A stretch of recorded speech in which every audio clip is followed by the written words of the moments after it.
You've been there before, Marg.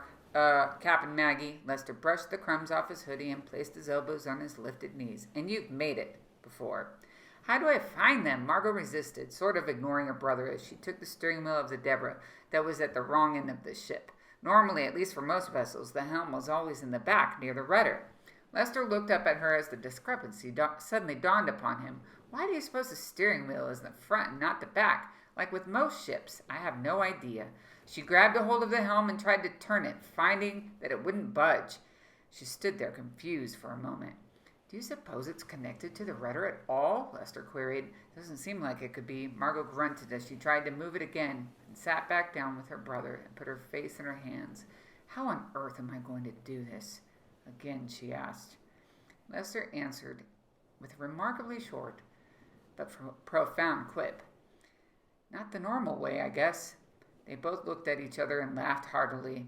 They also let go of the future no one could control, no matter how hard they tried. Since being in that strange, cool world, they slept for the first time in peace. Harness broke, Cat. Byron bellowed the sleeping teens right out of their hollow dreams like a huge crashing wave. And trouble is upon the horizon. Look! Margot was getting used to the daylight bringing trouble, rubbed her eyes and peered over the railings of the ship. What in the world is that? It looked to be a whirlpool, but lest anyone get any ideas about a contained kitty-sized activity in a doughboy pool in the 80s, this was not that. This was the real deal, poised to draw in all that surrounded it, its victims slipping resolutely into its huge mass of darkness without an ounce of resistance mattering in the least. Drop the sails, Margot yelled, surprising herself. She reached her hand out for the steering wheel, completely forgetting the immovability of it the night before, and without noticing it much, turned the wheel to send the ship around starboard side. Still, the huge cyclone prevailed, gradually closing in on the space between it and the Deborah. Margot quickly lifted her voice over the crashing waves into Bayern's direction. Have you ever faced this before? No, Miss Cap'n.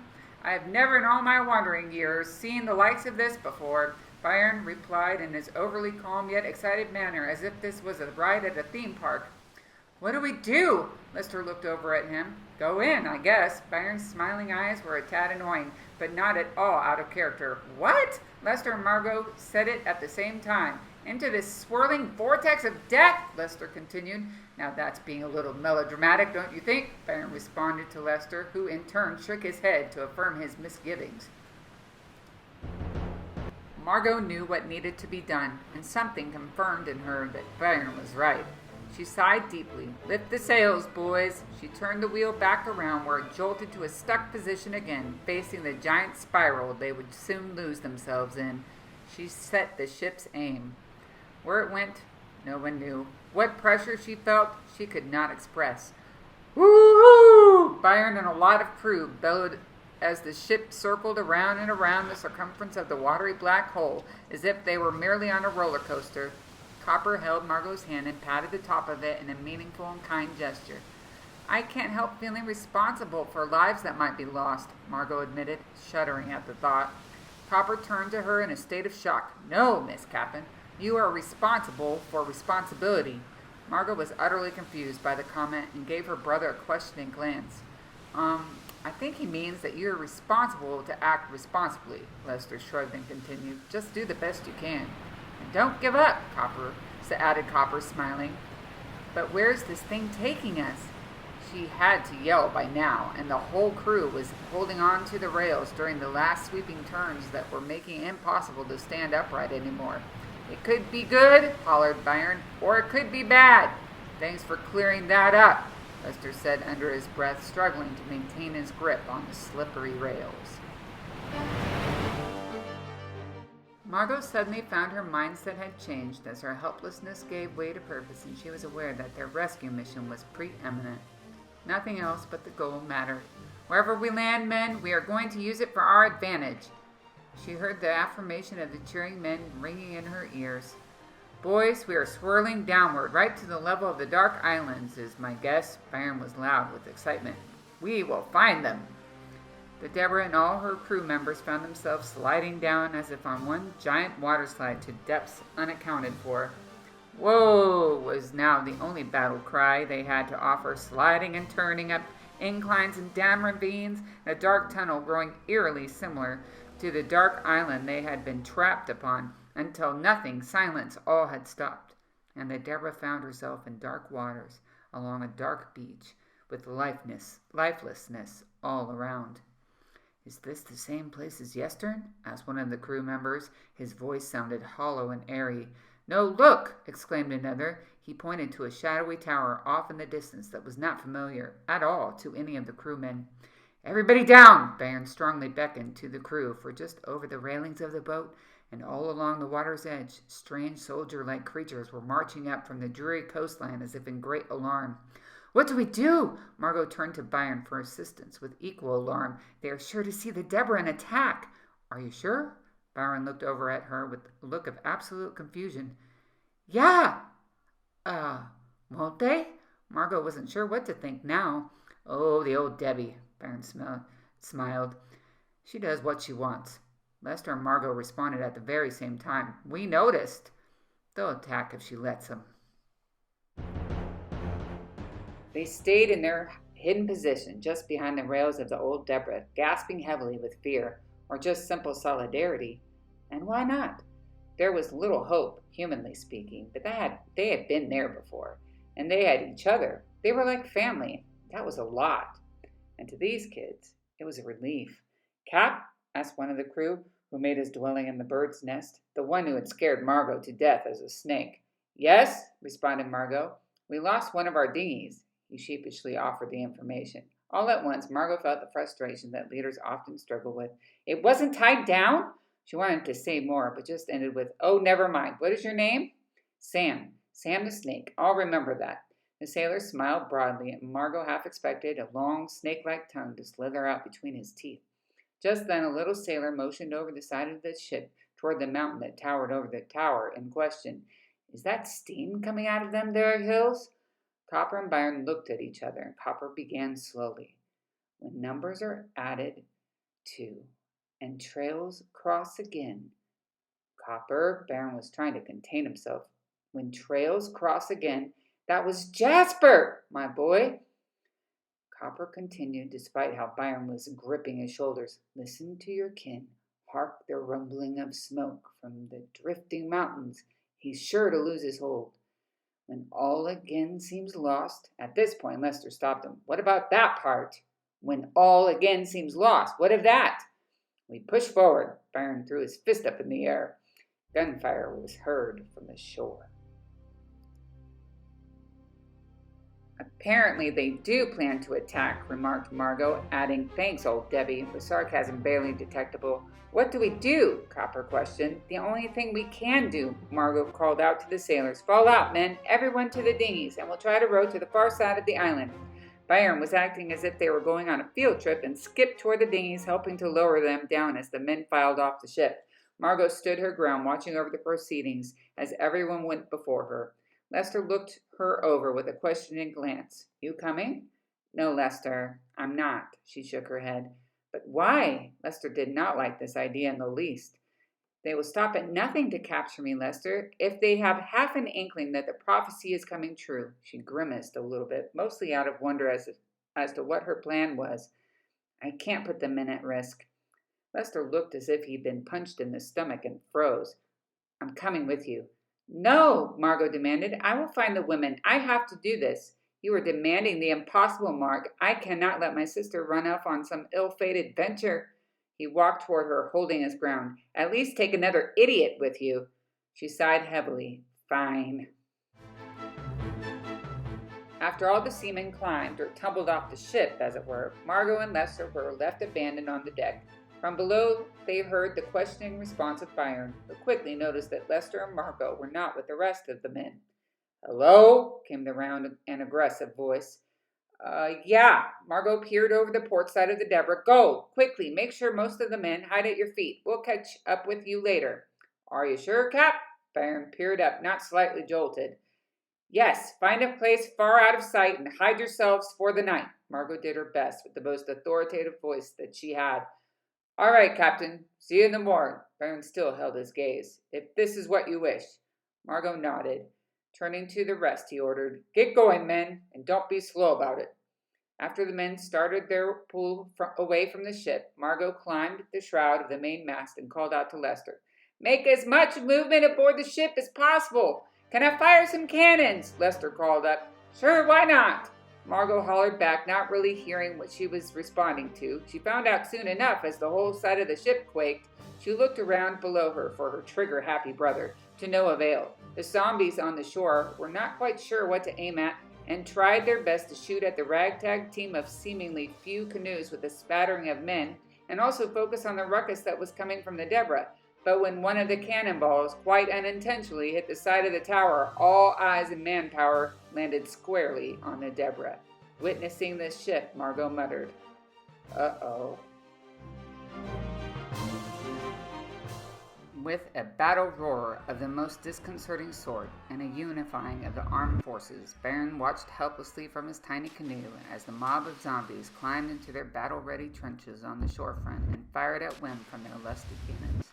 The dark and shimmering, these metal beasts barely boasted an arc in their firing lines. What Byron had not counted on was the quiet defiance of the Deborah, as not a single shot landed in any detrimental location, but looked rather more like the Deborah was enjoying a good bubble bath. Margot had not tried to move the ship an inch, which was impossible for any one person to do, but then again, when the Deborah declined to move, there was no moving her, one person or 200. "I'll be jiggered." Byron sat awestruck at what he was witnessing. Copper was chortling under his breath. "That old Debbie, she's a mystery to be sure." "I ain't seen anything like this," Byron exclaimed, slack-jawed. "Ah, Byron, me matey, you've always been in the ship." Now his laughs were breaking through the meager veil. The mighty Deborah has not changed a bit. Now they were both smiling from ear to ear. "The Deborah will always prevail, but those kids need to get out of there if their aim is a rescue mission." Byron scanned over the deck, looking for a sign of the teens, and tried to gauge what kind of progress they were making to do just that. Just then there was a drop overboard and an instant splash of water that was not made by a cannonball. Both Copper and Byron stood on their feet, exclaiming in unison, "They're jumping in!" "Should we go get 'em?" Copper questioned with a pained look of anxiety. "No, Cop." Byron sat down again and motioned for the rower to continue. "We obey orders." Yes, there was a large, dark tower in the middle of this forsaken island, and yet somehow there seemed something about it misleading. The strength and the mass of the structure captured the eyes of everyone around, but it was just a little off course from the real bed of evil. There he sat in silence upon his gnarled and grotesque throne, far below the mayhem that ensued on the surface. His eyes, as if they were made with red light bulbs, were barely inhibited by the thin veil of eyelid and glowed with anger.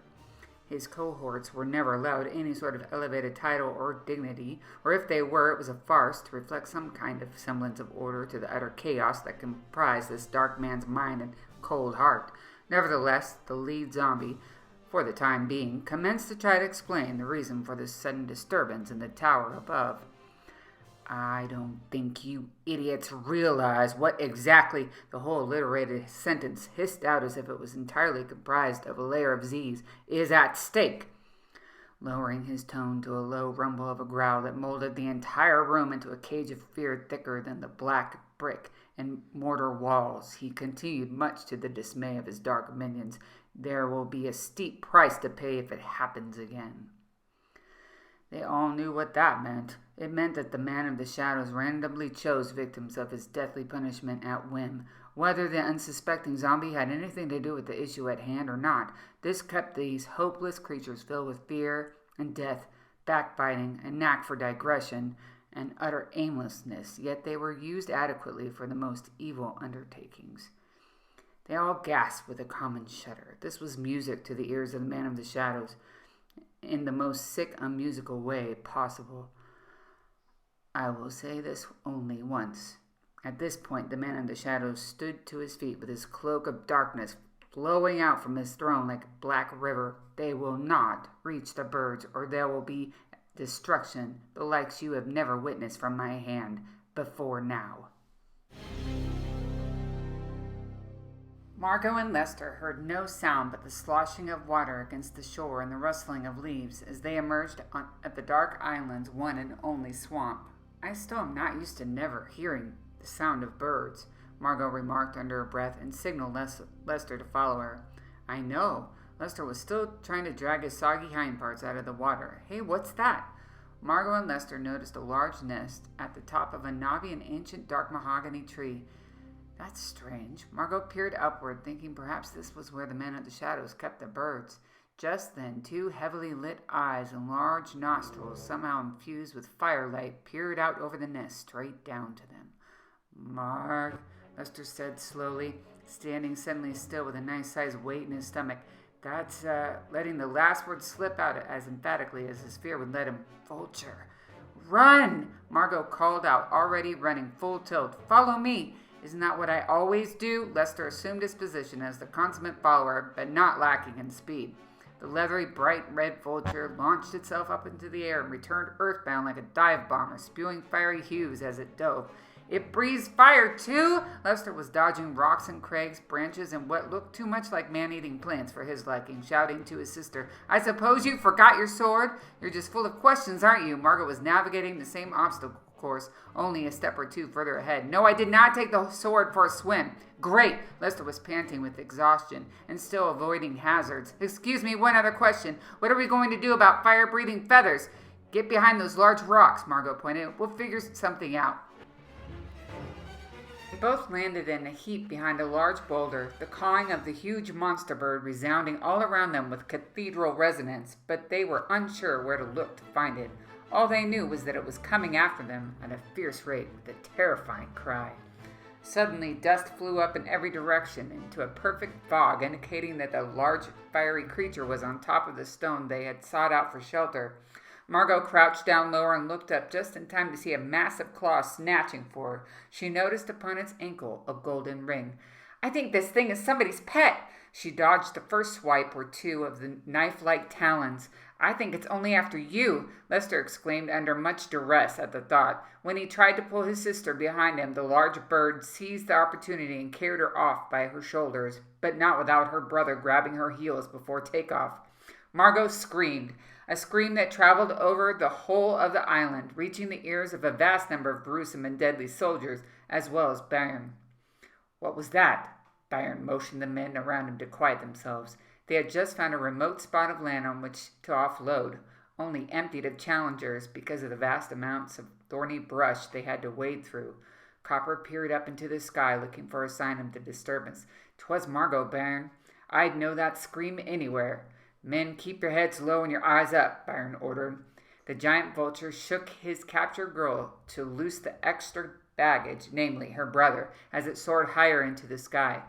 "Lester!" Margot cried. "Its claws are digging in further. We are both going to suffer if you don't let go." "I'm not letting go!" Lester refused the idea completely, readjusting his grip. "You have to!" Margot shouted. "I'll be fine. He's taking me to the other women." "No! Hurry, Lester, now!" Margot pleaded. "Before the fall kills you."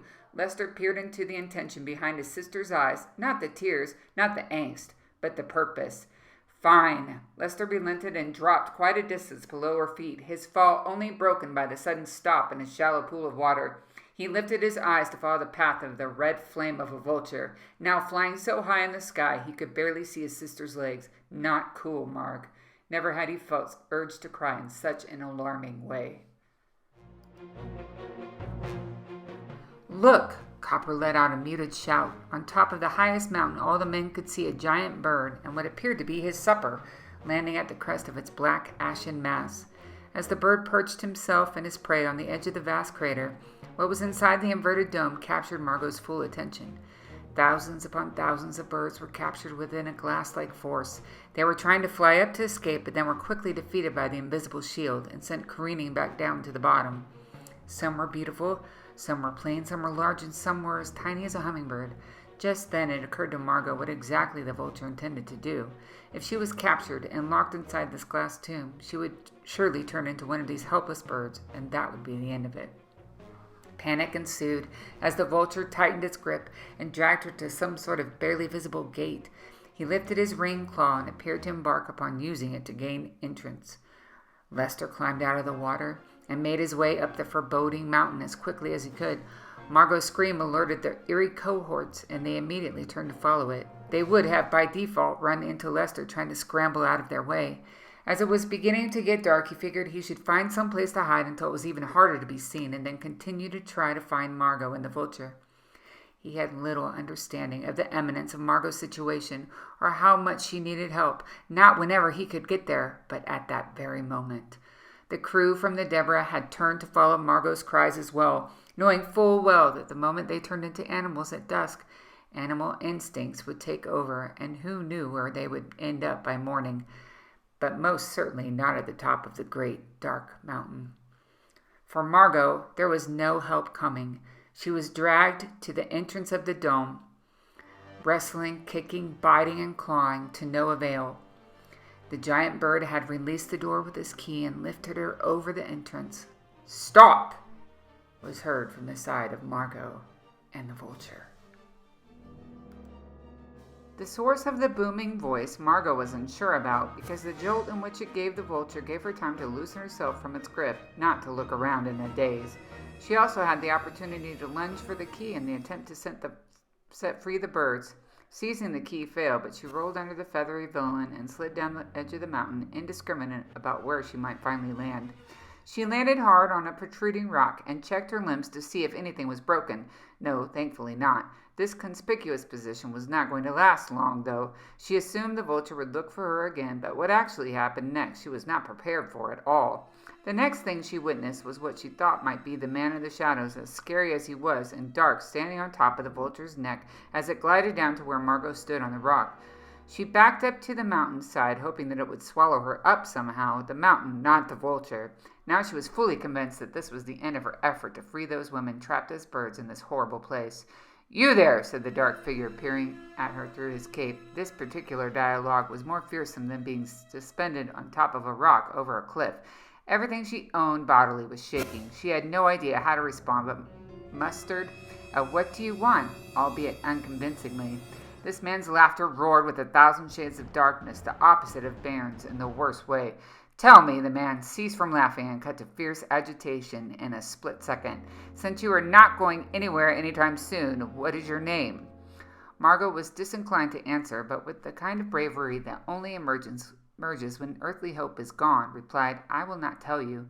She heard a ruckus above her and saw that the zombie army had assembled themselves in vast array over the mountain, lighted by torches and lanterns as dusk had stealthily given way to nightfall. "Why?" Margot heard herself ask. "Why do you want to keep these women here?" "Why should I tell you, if you won't tell me your name?" was the quick retort. "Nevertheless, let me ask you another question. Is it fair for others to never lose someone important to them, while I suffer? Never mind, don't answer. I know what I know. The answer is no, it is not." So you once—" Margot ventured only to be interrupted. "Never mind, never again," he continued with a sneer, "and neither will anyone else." "But—" "Margot!" was the cry heard from below. Margot peered over the edge of the rock to see her brother from a distance, just emerging from the forest of black twigs. "Run!" Margot tried to remove him from the present circumstances, but Lester chose to run toward the issue at hand instead of away from it. "What is this?" asked the shadowy mean figure aloft the vulture, obviously perturbed, looking through the fiery feathers to see what Margot saw. "That's my brother!" Margot was more excited about seeing Lester and delivering him from this mess than holding a guard over her mouth and accidentally let out the full disclosure. "What?" the man exclaimed in a rage. With the proclamation, the steaming cohorts above Margot jumped around a little in an echo of her response, probably flustered, anticipating what was going to be ordered next. Margot did not give this much food for thought, however, and climbed further down during the hysteria to somehow meet her brother. Presently, everyone also heard a roar emerge from the ashy forest, along with various screechings and howls from other beasts, all that rallied behind the bear. "How fun!" laughed the evil man in defiance, arms raised over his head. "Perhaps today there might be a tad more resistance to my plan than the usual." "Nothing," said with emphasis. "I've waited a long time for this," he sneered. At that, the army of zombies descended in waves down the ominous mountain like the clamorous host of mindless thugs that they were, to meet the offensive attack. "Lester!" Margot exclaimed as she reached him. "What are you doing here?" "Oh, the usual," Lester remarked, "following my sister into the belly of the beast."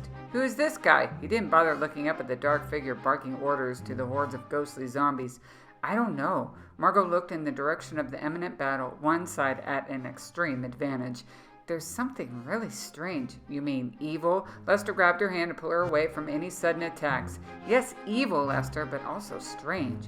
She said this as she almost tripped over herself. Margot glanced up at the dark figure cascading back and forth between the zombies and the creatures that were about to meet with a ferocious clash. She feared for her friends. We need to go help. Margot yanked on her brother's arm in defiance. What are you going to do? Lester's retort signified a stark disagreement upon the matter. I don't know, but we have to get the key on the vulture's leg. Margot stopped herself and loosened her hand from her brother's death grip. What? Why? Lester looked up at the shiny gold ring wrapped around the flashy red creature's leg. We can't just leave those birds up there, Lester. Margot turned to run toward the onslaught. Wait, they're on top of the mountain. Lester was now chasing his sister. Stop! Margot paused to hear him out, a first of its kind. Perhaps there's another way in, Lester suggested to his sister's doubtful expression. Look, the whole army and this freak are distracted. Margot, listen to me when I say, now is the time. The strangeness of this kind of support from her brother about her quest threw her for a moment, and then she reflected on what he was saying. You're right, Les. Let's go to the other side of the mountain and climb back up. All they heard was the sound of the battle, burrowing new, unfamiliar holes inside their ears, unsettling, horrifying, unmanageable. Lester and Margot continued to climb back up that which she had sought to descend down in a hurry before, all in the hope of rescuing helpless birds trapped inside the dome aloft the dark mountain. But was there another entrance? I need to breathe.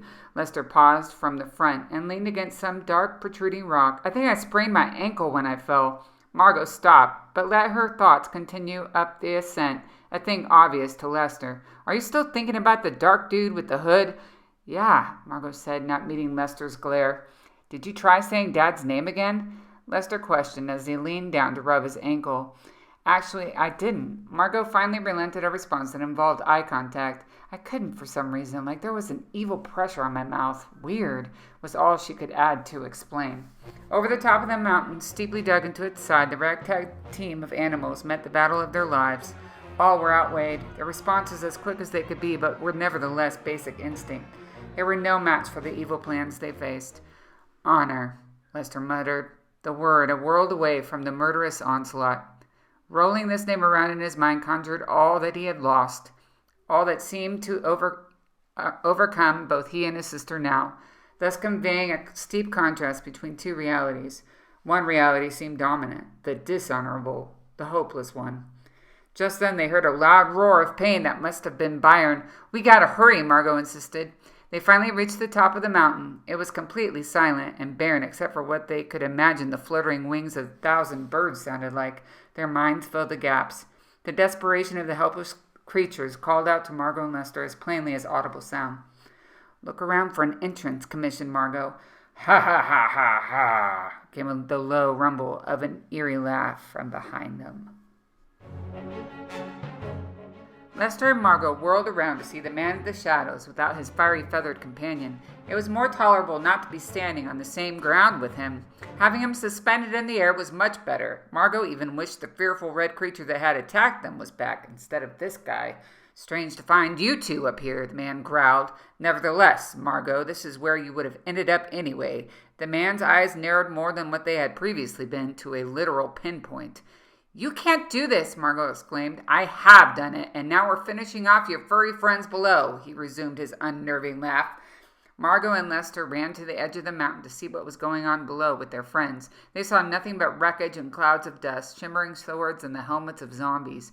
Margot turned to Lester with a despairing look. He grabbed her shoulder and reminded her with the words he didn't think he had remembered. When all again seems lost, Marg. What is that you said? The anger in the tone of the dark man pierced their moment and jolted them back to the fearful reality behind them. Lester felt he should be the one to respond. When all again seems lost, sir? Sir? Lester thought this sudden respect was oddly placed. With that, the man of the shadows ran around in a rage, picking up and throwing things in his way, presumably meaning to intimidate them, and pulled his sword. The birds were all aflutter with fear, cowering below anyone's visibility. Margot saw the opportunity. Lester, say it all. Lester continued with a little more bravery. When numbers are added to, and trails cross again. Listen to your kin. Hark the rumbling of the smoke from the drifting mountains. He's sure to lose his hold. When all again seems lost, the pathway dark and drear, fear ye not, ye seamen, 'twill no longer be set adrift, but release of the captives is near. The man of the shadows darkened and approached, sword drawn. But the strangest things started to happen right before the eyes of Margot and Lester. As the dark man approached, it was like his physical body started to argue with him, and shards like shrapnel fell off his arms, torso, and legs in thick, heavy, dark clumps on the ground and oozed into the gray dirt below.